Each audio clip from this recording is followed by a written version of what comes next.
사랑하는 성도님들 반갑습니다. 이 시간 우리 같이 함께 사도신경으로 새벽 예배를 시작하도록 하겠습니다. 전능하사 천지를 만드신 하나님 아버지를 내가 믿사오며 그 외아들 우리 주 예수 그리스도를 믿사오니 이는 성령으로 잉태하사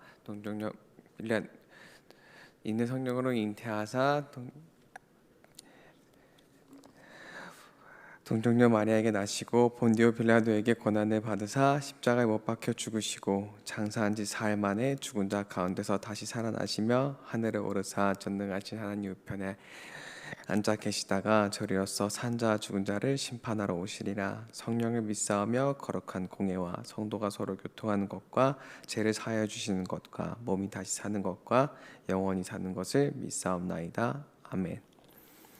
우리 같이 함께 찬송가 214장 찬양하도록 하겠습니다. 찬송가 214장입니다.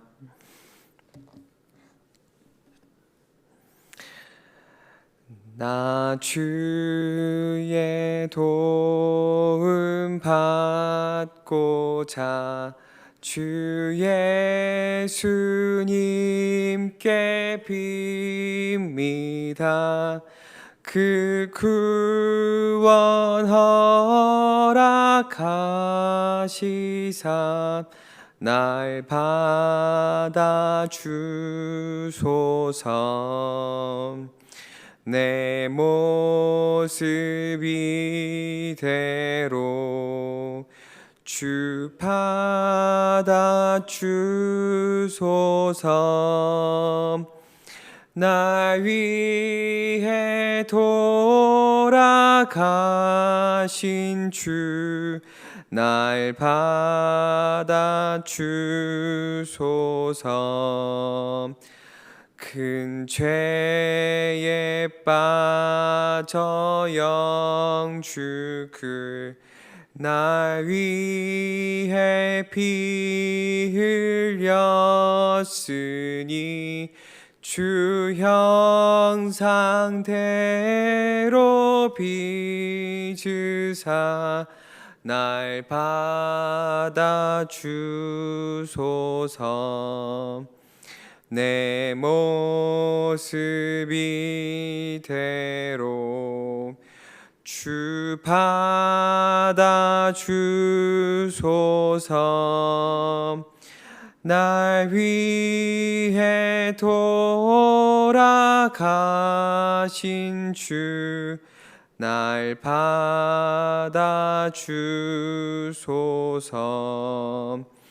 내 힘과 결심 약하여 늘 깨어지기 쉬우니 주 이름으로 구원해 날 받아 주소서. 내 모습 이대로 주 받아 주소서. 날 위해 돌아가신 주 날 받아 주소서. 내 주님 서신 발 앞에 나 꿇어 엎드렸으니 그 크신 역사 이루게 날 받아 주소서. 내 모습 이대로 주 받아 주소서. 날 위해 돌아가신 주 날 받아 주소서. 아멘. 우리 다 함께 같이 보실 말씀은 빌립보서 2장 1절부터 10절까지 말씀입니다.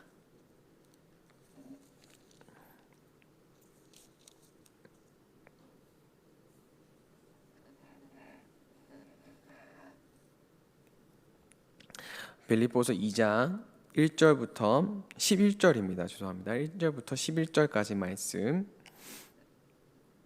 제가 다 찾으셨으면 제가 봉독하도록 하겠습니다. 그러므로 그리스도 안에 무슨 권면이나 사랑의 무슨 위로나 성령의 무슨 교제나 긍휼이나 자비가 있거든 마음을 같이하여 같은 사랑을 가지고 뜻을 합하며 한 마음을 품어 아무 일에든지 다툼이나 허영으로 하지 말고 오직 겸손한 마음으로 각각 자기보다 남을 낮게 여기고 각각 자기 일을 돌볼 뿐더러 또한 각각 다른 사람들의 일을 돌보아 나의 기쁨을 충만하게 하라. 너희 안에 이 마음을 품으라. 곧 그리스도 예수의 마음이니 그는 근본 하나님의 본체시나 하나님과 동등됨을 취할 것으로 여기지 아니하시고 오히려 자기를 비워 종의 형체를 가지사 사람들과 같이 되셨고 사람의 모양으로 나타나사 자기를 낮추시고 죽기까지 복종하셨으니 곧 십자가에 죽으심이라. 이러므로 하나님이 그를 지극히 높여 모든 이름 위에 뛰어난 이름을 주사 하늘에 있는 자들과 땅에 있는 자들과 땅 아래에 있는 자들로 모든 무릎을 예수의 이름에 꿇게 하시고 모든 입으로 예수 그리스도를 주라 시인하여 하나님 아버지께 영광을 돌리게 하였느니라. 아멘. 오늘은 위기 속에서 성도가 해야 될 일이라는 제목으로 설교를 전하려고 합니다. 몇 년 전에 한국 기독교가 위기다라는 얘기를 들었습니다. 당시 제가 읽었던 뉴스에서는 한국 사회가 저출산 고령화 사회에 접어듦에 따라서 한국 교회도 마찬가지로 청년들이 많이 떠나가고 3, 40대도 많이 남아있지 않고 그나마 남아있던 연령층들도 이제 나이가 듦에 따라 교회들이 많이 힘들어하고 있다는 뉴스를 접했습니다. 심지어 제가 신학교에 있을 때에는 신학교 교수님들도 수업을 하실 때에 이제 곧 사회에 나가서 교회를 개척하고 복음을 전파할 우리들에게 앞으로 정말 어려울 것이라고 주의를 주시곤 하셨습니다. 이렇게 한국 교회에 대한 위기는 결코 어제 오늘 일이 아니었습니다. 그러나 이제 코로나 시대를 맞이하게 됨으로써 그 위기는 더 가속화되고 말았습니다. 코로나 때문에 전도는 할 수 없게 되었고 새로운 성도님들을 교회로 초대할 수가 없게 되었습니다. 개척을 이제 막 시작하신 목사님들은 그대로 멈춰버리셨고 기존에 있던 성도님들까지도 신앙생활에서 멀어지기 시작하셨습니다. 코로나 이전까지는 우리는 이러한 한국교회 위기에 대비할 시간이 있었던 것 같지만 그리고 또 나름대로 목소리를 내어서 이 위기를 어떻게든 이겨나가려고 할 수 있었지만 코로나 이후에 우리는 지난 몇 년간 우리가 말해오던 그 위기를 현실로 맞이하게 되었습니다. 그렇다면 우리는 이 위기를 어떻게 극복해야 할까요? 저는 오늘 빌립보서 말씀을 통해서 이 위기를 어떻게 극복해 나갈지 함께 살펴보려고 합니다. 오늘 말씀인 빌립보서는 바울이 유럽에 처음으로 세운 빌립보 교회에게 편지한 내용입니다. 바울은 빌립보 교회를 굉장히 많이 사랑했고 또 교회도 바울을 참 많이 사랑했던 것 같습니다. 그러나 여기에는 여러 가지 문제가 있었습니다. 바울은 감옥에 갇혀 있던 상태였고 또 교회 안에는 내부적으로 또 외부적으로 여러 가지 문제들이 있었던 상태였습니다. 그래서 바울은 1장에서 성도들에게 한 가지 부탁을 합니다. 그 부탁은 그리스도의 복음에 합당하게 생활하는 것입니다. 그리고 이 복음에 합당한 삶을 살아가는 것은 기쁨으로써 자신의 생명보다 더 귀한 주님의 복음을 전파하는 삶입니다. 그러나 바울이 주의 복음을 전하기 위해 자신의 생명조차 아끼지 않았던 이 삶에는, 이 복음을 전파하는 삶에는 항상 고난이 따랐습니다. 그래서 이 고난 때문에 바울도 감옥에 갇히게 되었고, 성도들도 내외적으로 여러 가지 고난을 겪어야 했습니다. 복음을 전하려고 하는 교회가 고난을 받는 것은 정도의 차이가 약간은 있겠지만 현재와 과거나 큰 차이가 없다라고 생각합니다. 교회에는 항상 고난이 있어 왔습니다. 경제적으로 어렵거나 사람들이 교회 다니는 사람들을 욕을 하거나 아니면 수많은 이단들이 일어나서 이미 성도가 된 우리들을 가만히 놔두지 않았습니다. 그러나 코로나 이후에는 조금 다른 고난이 생겼다라고 생각했습니다. 그것은 코로나 때문이라는 이유입니다. 이 이유는 교회를 싫어하는 누군가에게는 교회에 대한 반감에 확신을 심어주었고, 믿음이 흔들리고 있던 연약한 이들에게는 세상과 신앙 속에서 적당히 타협할 수 있는 이유를 주었습니다. 결국 이 코로나는 정말 우리 교회에 큰 위기라는 고난을 주고 있었습니다. 그러나 바울은 고난에 대해서 이렇게 생각합니다. 빌립보서 1장 29절 말씀을 보면, 하나님이 너희에게 은혜를 주신 것은 그를 믿을 뿐만 아니라 그를 위하여 고난을 받게 하려 함이라고 말하며, 자신이 감옥에 갇히거나 교회 외부적, 내부적으로 어려운 일들이 생겨나는 것 속에 오히려 우리의 믿음에 대한 확신이 있다라고 얘기합니다. 이 확신은 우리가 이 땅에서는 비록 그리스도와 함께 고난을 받지만 곧 주님과 함께 영광을 받으리라는 확신입니다. 바울은 항상 이 고난이나 교회의 위기 또한 복음에 합당한 삶이라고 생각하였습니다. 빌립보서 3장 10절에서는 내가 그리스도와 그 부활의 권능과 그 고난에 참여함을 알고자 하며라고 말하고, 예수를 믿는 삶 자체에 고난을 포함시켰으며, 디모데후서에서는 자신을 부끄러워하지 말고 하나님의 능력을 따라 복음과 함께 고난을 받으라고 말하며, 복음에는 고난이 당연히 따르는 것으로 보았습니다. 그렇기 때문에 바울은 오늘 본문 2장에서 그러므로라는 말로 우리가 나중에 주님과 함께 영광을 받으리라는 확신이 있다면 우리가 꼭 기억해야 될 사실을 얘기합니다. 그것은 고난 앞에서도 성도끼리 서로 사랑하고 겸손한 마음으로 자신보다 남을 낮게 여기며 다른 사람의 일을 서로 돌보아 한 마음을 갖는 것입니다. 바울은 위기를 겪는 빌립보 교회 성도들이 그저 그냥 당황하는 것이 아니라 오히려 성도들 간에 더욱 하나 되기를 바랬습니다. 그런데 이 하나됨은 단순한 하나됨이 아니라 6절에서 바울이 예수의 마음을 품으라고 한 것처럼 우리의 하나됨은 바로 예수 그리스도를 통해서 이뤄지는 것이었습니다. 이제 바울은 그 예수에 대해서 잠시 설명을 합니다. 예수는 하나님의 본체이시나 자신을 낮춰 사람의 형태로 이 땅에 오셔서 죽기까지 복종하시고 십자가에서 죽으셨습니다.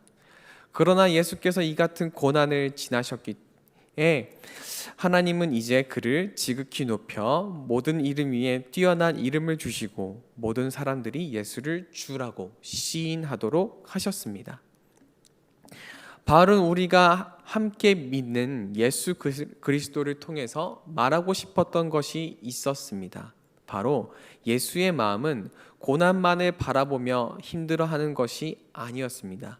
예수의 마음은 고난이 있을 때조차 이것이 하나님께서 허락하신 것이라고 생각하며 순종하고 그 속에서 복음을 위해 살아가며 하나님께서 영화롭게 하실 그 날을 바라보는 것입니다. 그러므로 고난과 위기가 교회에 있다면 오히려 그것을 증거 삼아 하나님의 나라를 더욱 이뤄감에 힘쓰는 것이 바로 바울이 원하는 것이었습니다.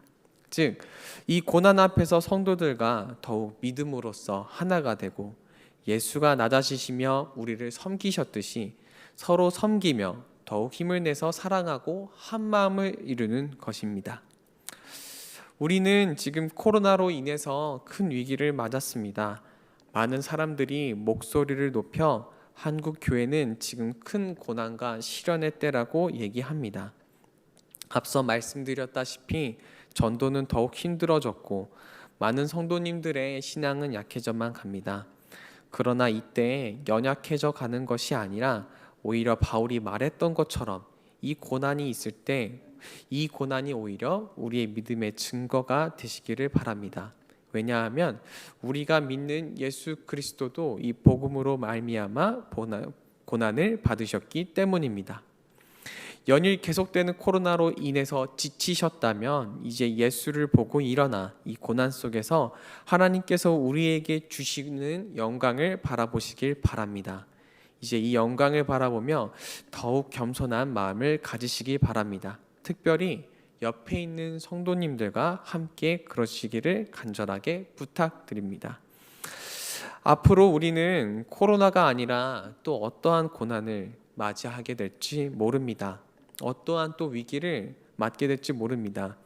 그러나 우리에게 고난과 위기가 닥칠 때마다 힘들며 주저앉는 것이 아니라 오히려 이 고난을 바라보며 우리가 복음에 참여하고 있다는 사실을 더욱 깨닫고 이 믿음으로 증거 삼아 하나님 앞에서 더욱 사랑하고 하나 되시는 성도님들이 되시기를 주님의 이름으로 축복합니다.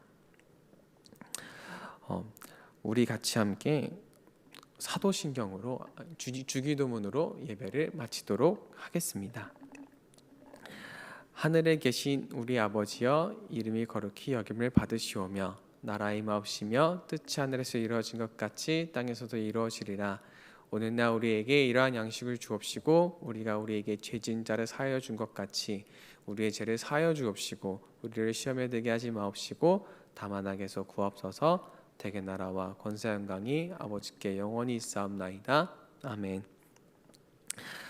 오늘 새벽에 같이 함께 기도하실 기도 제목은 첫 번째로 코로나로 인해 더욱 힘든 일대일수록 겸손한 마음으로 서로를 돌보아 우리 성문교회 성도님들이 하나가 되게 하여 주시옵소서라는 기도 제목을 가지고 기도했으면 좋겠습니다. 두 번째는 예수 그리스도의 마음을 닮아서 세상에 주님의 이름을 전하는 성도가 되게 하여 주시옵소서 이렇게 기도했으면 좋겠고, 세 번째로는 물질적, 육체적 고통을 겪고 있는 성도님들에게 영육간의 강건함을 허락하여 주시옵소서. 또 네 번째로 오늘 하루 코로나 속에서 안전을 지켜주시옵시고 주님만을 바라보는 힘과 지혜를 허락해달라고 이 새벽에 함께 같이 기도하셨으면 좋겠습니다. 같이 함께 기도하시겠습니다. 살아계신 하나님 아버지 감사합니다. 주님, 코로나로 인해서 우리 교회가 아버지 위기와 고난을 맞았다고 많이들 얘기합니다. 그러나 아버지 이때에 오히려 힘들고 또 쓰러지고 흔들리는 것이 아니라 이 고난도 하나님께서 허락하신 것이며 오히려 이 고난을 통해서 우리가 이미 복음에 참여하고 있다는 사실을 믿고 깨닫는 성도님들이 될 수 있게 주님 도와주시옵소서. 그래서 이 고난, 이 복음 속에 참여하고 있다면 오히려 우리 성도님들끼리 더욱 돌보고 사랑하고 예수님께서 우리를 위해서 그러하셨던 것처럼 우리가 더욱 서로 섬기며 한 마음이 되는 우리 성도님들이 될 수 있게 주님께서 아버지 허락하여 주시옵소서. 하나님 아버지 경제적으로 또 육체적으로 교회에서 힘들어하고 계시는 성도님들이 많이 계십니다. 이 성도님들 위해 하나님 은혜 더하셔서 하나님 하루빨리 일어날 수 있게 주님 도와주시옵시고 마음이 너무 힘들지 않게 주님께서 그 마음의 평안을 허락하여 주시옵소서. 살아계신 하나님 아버지, 오늘 하루도 또 코로나로부터 지켜주실 것을 간절하게 부탁드립니다. 하나님 아버지, 우리가 어디를 가든 하나님 아프지 않게 주님 도와주시옵시고 언제나 주님만을 바라보는 우리 성도님들이 될 수 있게 주님 허락하여 주시옵소서.